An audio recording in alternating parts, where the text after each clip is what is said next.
ఒకప్పుడు ఇస్రాయెల్ దేశంలో యోనా అనే ప్రవక్త ఉండేవాడు. ప్రవక్త అంటే దేవుని సందేశాన్ని ప్రజలకు చెప్పే వ్యక్తి. సాధారణంగా ప్రవక్తలు దేవుని మాట చెప్పడానికి ఆనందంగా ఉండేవాడు. ఒకరోజు దేవుడు యోనాతో ఇలా అన్నాడు: యోనా, నినెవే అనే పెద్ద పట్టణానికి వెళ్ళి అక్కడి ప్రజలకు చెడు పనులు ఆపమని చెప్పు. వాళ్ళు చాలా చెడ్డగా జీవిస్తున్నారు. యోనా ఆశ్చర్యపోయాడు. ఎందుకంటే నినెవే ప్రజలు చాలా క్రూరంగా ఉండేవాడు. వాళ్ళు దేవుని మాట విని మారిపోతే దేవుడు వాళ్ళను క్షమిస్తాడని యోనా భయపడ్డాడు. అతనికి వాళ్ళు క్షమించబట్టం ఇష్టం లేదు. అందుకే యోనా దేవుని మాట వినకుండా పారిపోవాలని నిర్ణయించుకున్నాడు.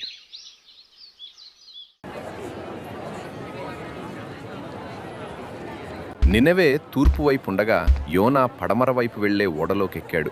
ఇలా చేస్తే దేవుని పని చేయాల్సిన అవసరం ఉండదు అని అనుకున్నాడు. ఓడ సముద్రంలోకి వెళ్ళిన తర్వాత ఒక్కసారిగా పెద్ద తుఫాన్ వచ్చింది.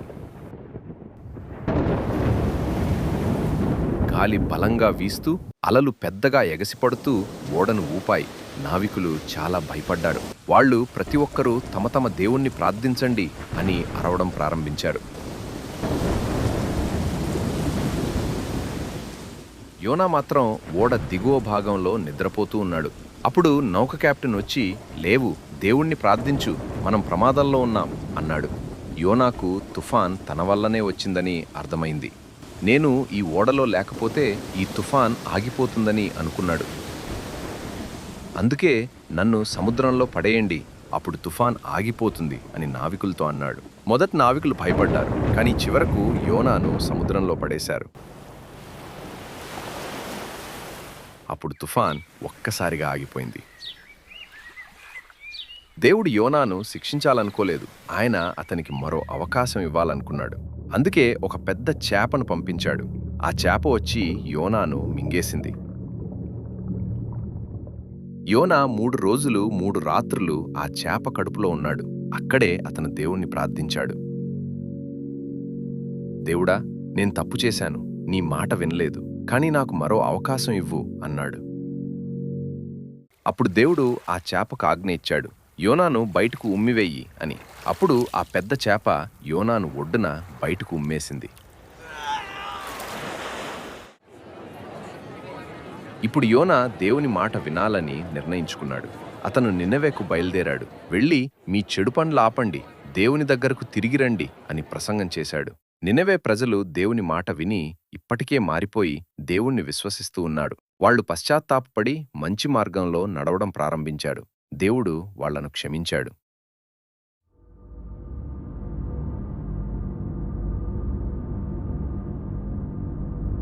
ఇక్కడితో కథ ముగియలేదు. నినెవే ప్రజలు మారిపోవడం చూసి యోనాకు కోపం వచ్చింది. అతను పట్నం బయట ఒక ఎత్తైన ప్రదేశంలో కూర్చొని బాధపడ్డాడు.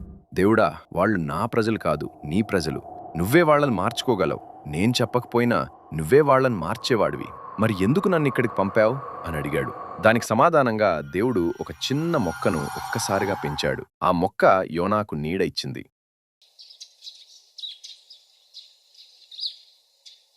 దేవుడు దీన్ని జాగ్రత్తగా చూసుకో అన్నాడు. యోనా చాలా సంతోషించి ఆ మొక్కను ప్రేమగా చూసుకున్నాడు.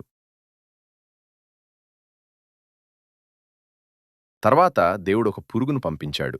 ఆ పురుగు వల్ల మొక్క ఎండిపోయింది.